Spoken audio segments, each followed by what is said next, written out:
support our district LCAP goals and the 8 state priorities. We continue to take strides to align the LEA plan and LCAP strategies in order to strengthen the pillars of the district's strategic plan. We showed this slide in May, which illustrates how the LEA plan performance goals align with the LCAP goals. LEA plan performance goal 1, which has an academic focus, aligns clearly with LCAP goal 1, and since so much of NCLB focuses on parent engagement for student academic success, there is a clear alignment with LCAP goal 3. LEA plan performance goal 2 clearly also aligns with LCAP goal 3 and LCAP goal 1, and LCAP goal 3. LEA plan performance goal 3 focuses again on academics and is aligned with LCAP goal 1. LEA plan performance goal 4 addresses the classroom and school environment, and so is aligned with LCAP goal 2. And lastly, LEA plan performance goal 5 most appropriately aligns with LCAP goal 1 in addition to LCAP goal 3 with parent support.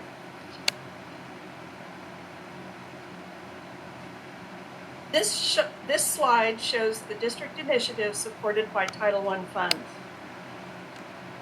One area of focus is program or school improvement.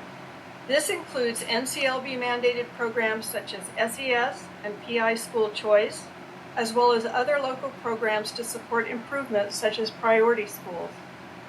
Sites receiving Title I funds are required to utilize those funds for supplemental support to at-risk students with academic interventions that may include expanded learning.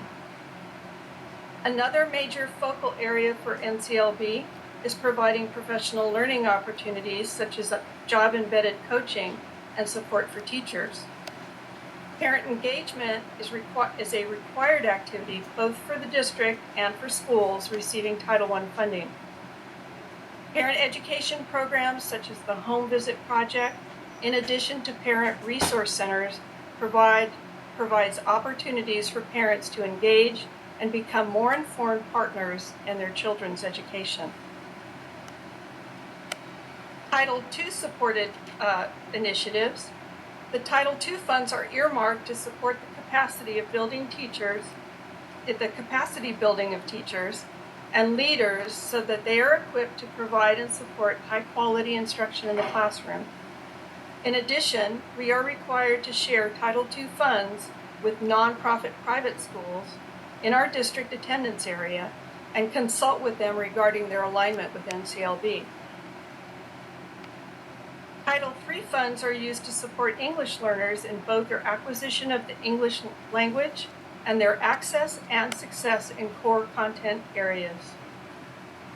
These federal entitlement dollars will continue to support activities such as ELD professional learning, expanded learning such as summer school, and school resources including support to language immersion programs and bilingual aids, which are all critical in the preparation of college career-ready students.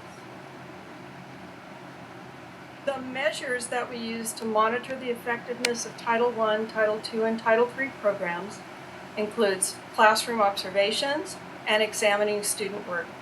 We utilize proficiency and growth measures, both at school sites and in our programs, some technology-based. We also gather principal and teacher feedback, particularly regarding professional learning opportunities. Moving forward, we will continue to monitor the district and site work to ensure that we are continuously improving our programs, enhance support provided to English learners, refine the district's implementation practices around SES and the school choice program, build upon targeted professional learning and coaching support provided to teachers and support staff, continue to engage in proactive outreach to parents to provide information and empowerment strategies to advocate on behalf of their children. This concludes the presentation. We will return at the next board meeting to seek approval for the application to ensure that the district continues to receive federal funding. We will now pause for public comment and then address questions. Thank you. Thank you. That's so thorough. I thought you were going to say we're going to pause for station identification. We have one comment on this item from Darlene Anderson.